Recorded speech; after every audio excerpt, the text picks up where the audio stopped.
कि पाकिस्तान और बांग्लादेश के टेस्ट मैच में जब रिजी भाई कप्ताना मेरी जाना बैटिंग कर रहे थे ना, delivery cannot turn out to be a wicket-taking delivery.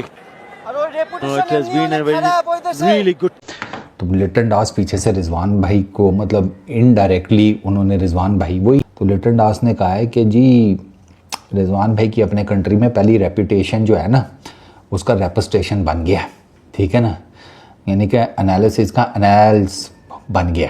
तो इनके हालात ठीक नहीं है इनकी कंट्री में रिजवान भाई के। मोहम्मद रिजवान की रेपुटेशन अपनी कंट्री में वैसे ही बहुत खराब है। अगर ये पावर हिटिंग करने गए तो इनको इनके मुल्क में जगह भी नहीं मिलेगी।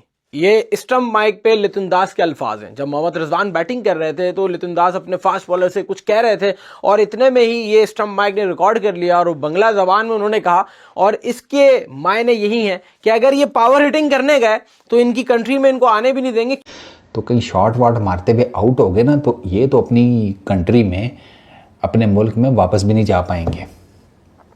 मैं सोच रहा था ये बात सुनकर कि यार अगर ये बात सच है, वैसे ये हाफ बात सच है, मतलब रेपुटेशन की हद तक रिजी भाई इस टाइम आपकी लोगों का ना सितारे गर्दिश में आते हैं।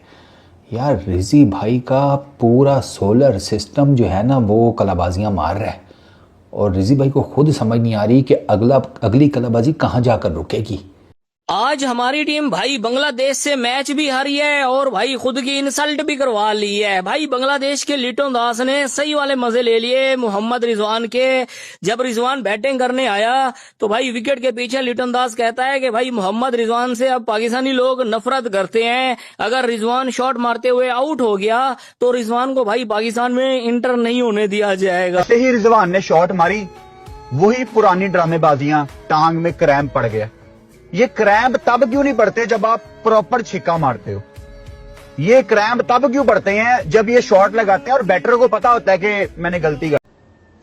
यार वो ना हमेशा to be very honest Riji भाई अपनी विकेट कीपिंग के बलबूते पे बचे जाते थे और थोड़ा बहुता गोडा रख के लेग साइड उनकी ना कुछ चल चुल जाती थी। वो इन रीसेंट टाइम्स, अब आपको मैं बताऊं पिछले 2 सालों में, ये टेस्ट क्रिकेट की खाली बात करते हैं, पिछले 2 सालों में रिजवान भाई और शान मसूद का ऑलमोस्ट सेम हिसाब है। रिजवान भाई की 1 सेंचुरी है, 4 50s हैं, शान मसूद की 2 सेंचुरीज हैं, 4 50s हैं। तो यहाँ भी कप्ताना और कप्ताना का जाना एक ही तरह खेल रहे हैं। इससे ज्यादा क्या ही बेशर्मी वाली बात हो सकती थी कि मतलब वो वाली की है लिटन दास ने रिजवान की, और आप समझो हमारी भी हुई है। स्टंप्स के पीछे वो कह रहा है कि इसकी अपनी कंट्री में इतनी इज्जत नहीं है, अगर ये हिट मारने जाएगा आउट हो जाएगा तो इसकी कंट्री वाले इसको एंटर नहीं होने देंगे। यार भाई शॉट मारते हुए ये मारते ही कहाँ है? ये तो भाई साहब हाथ खड़े कर लेते हैं कि भाई हमसे नहीं होगा। देख लो रिजवान आज कैसे आउट हुआ है। चलो बंदा शॉट मारते हुए आउट होता है ना तो फिर बंदे को लगता है यार कोई बात नहीं है, मारते हुए आउट हुआ है। ये तो भाई हाथ ही ऊपर खड़े कर लेते हैं, इनसे क्या ही उम्मीद लगाएं भाई। अरे रिजवान को क्या हो गया भाई? ये वो रिजवान जो दुनिया के टॉप के विकेट कीपर हैं और विकेट कीपिंग में कैच क्या बॉल को भी जाने नहीं देते थे, लेकिन आज एक अच्छा दिन नहीं रहा उनकी विकेट कीपिंग के लिहाज से। उनसे जहां पर एक कैच छूट गया स्टंप्स के पीछे आगा सलमान की बॉल पे, उस पर काफी वो नाराज भी हुए। वहीं पर उसी ओवर में एक स्टंप भी मिस कर दिया और एक रन आउट का चांस भी आप कह सकते हैं कि काइंड ऑफ उसको आप कंसिडर कर सकते हैं। अब मैं आपसे पूछता हूं कि क्या रिजवान आपको लगता है कि एज के साथ उनका जो रिफ्लेक्सेस स्लो हो गए हैं, क्या ये एक बुरा दिन था, उसको एक बैड डे ही कंसीडर करना चाहिए? इन सब के ऊपर आपकी क्या राय है? लेकिन एक बात तो जरूर है कि जब मोमिन गालिबन 17-18 पे थे उस वक्त अगर वो आउट हो जाते तो प्रोबेबली शायद पाकिस्तान ज्यादा आउट कर लेता।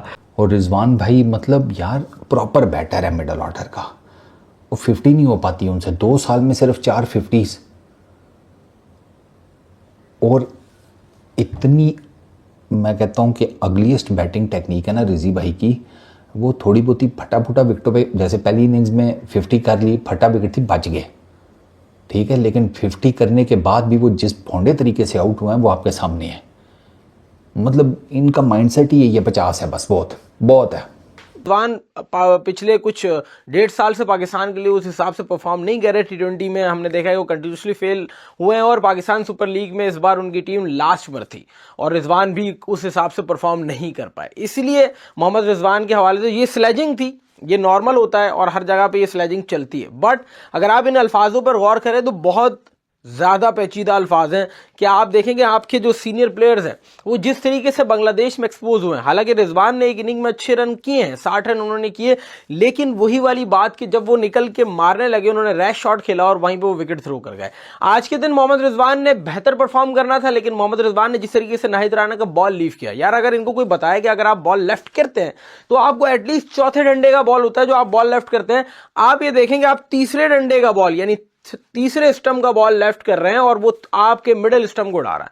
यार मैंने तो पहली बार ऐसा लेफ्ट देखा, आप बिल्कुल बैट उठा लेते हैं और वो आपको मिडिल स्टंप उड़ाता हुआ जाता है।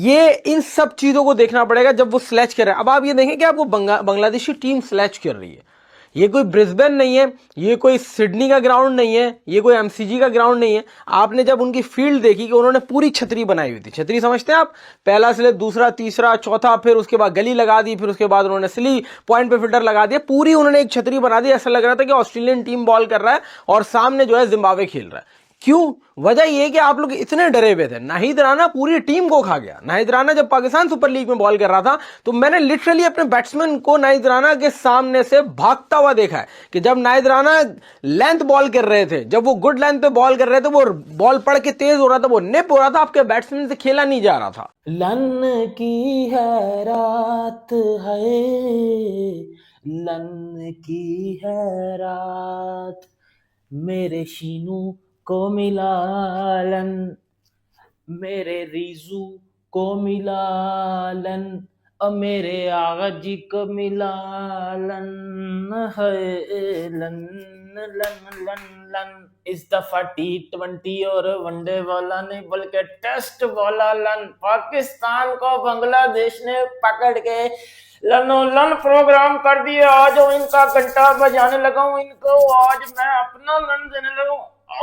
हमारे बैटर्स तो नहीं ये देखते कि इतनी लीड ले लें, इतना टारगेट सेट कर लें, या इतना टारगेट हमारे अगेंस्ट सेट है, कोई थोड़ा बेहतर कर लें। आज आप देखें कैसे आउट हुए हैं यार। नाहिद को पूरी विकेटें आपने, वो आपको पता भी है कि नाहिद थोड़ा सा बाहर से आपको अंदर लेकर आ रहा है। नाहिद अंदर बहुत ज़बरदस्त लेकर आता है और उसकी रीज़न ये है कि अंदर बहुत बॉलर लेकर आते हैं गेंद को।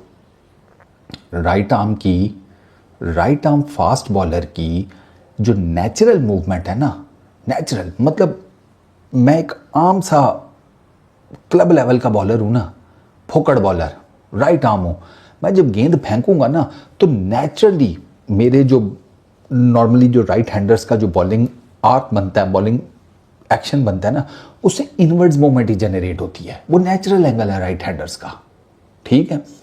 तो अब एक right hand bowler right handed batsman को बॉलिंग कर रहा है तो नेचुरली गेंद अंदर आएगी, ठीक है। एक तो नेचुरली गेंद अंदर आएगी, दूसरा उसने जो है गेंद को सीन पोजीशन के साथ मजीद अंदर लेकर आया, वाइडर दी वो क्रीज गया, तो आपकी तो विकेटें उसको नज़र आ रही थी यार। तो आपको तो पता होना चाहिए था कि इसका गेंद और अंदर गेंद वो ला भी रहा था।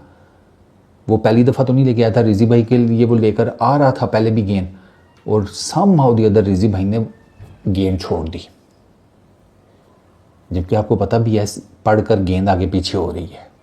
जय हिंद दोस्तों, स्वागत है दोस्तों। पाकिस्तान और बांग्लादेश के बीच हुए पहले टेस्ट मैच में बांग्लादेश की टीम ने पाकिस्तान की टीम को 104 रनों से हरा दिया और यह बांग्लादेश का पाकिस्तान के ऊपर लगातार 3 टेस्ट मैचों में तीसरी जीत है। इससे पहले 2024 में जब बांग्लादेश की टीम पाकिस्तान गया था तो उसे 2-0 से सीरीज जीत लिया था और इस पहले टेस्ट मैच में शानदार तरीके से पहले टेस्ट को जीत लिया। इस बीच एक गजब का वाक़या देखने को मिला। जब मोहम्मद रिजू जब बैटिंग कर रहे थे तो लिटन दास ने कहा कि इसका तो पाकिस्तान में भी कोई इज्जत नहीं है, 60 नहीं खेलेगा। मतलब ये इनका जो मोहम्मद रिजवान है इसका पाकिस्तान में ही क्या पूरे देश किसी भी देश में कोई इज्जत नहीं है। इससे पहले बिग बैश में उसे बेइज्जत कराकर उसे रिटायर्ड आउट किया था। दोस्तों मोहम्मद रिजवान जिस तरह से गेंद को मिडिल स्टंप की गेंद को छोड़ते हुए नजर आए और बोल्ड हो गए, उसे देखकर इससे पता चलता है इसका कोई भी माइंडसेट नहीं है। मतलब इसका क्रिकेट के लिए माइंडसेट नहीं है, सिर्फ ये क्या करते रहते हैं दूसरे को जिहाजी जिहादी तौर पर काम करते रहते उसी बस आता है, बाकी कुछ नहीं आता।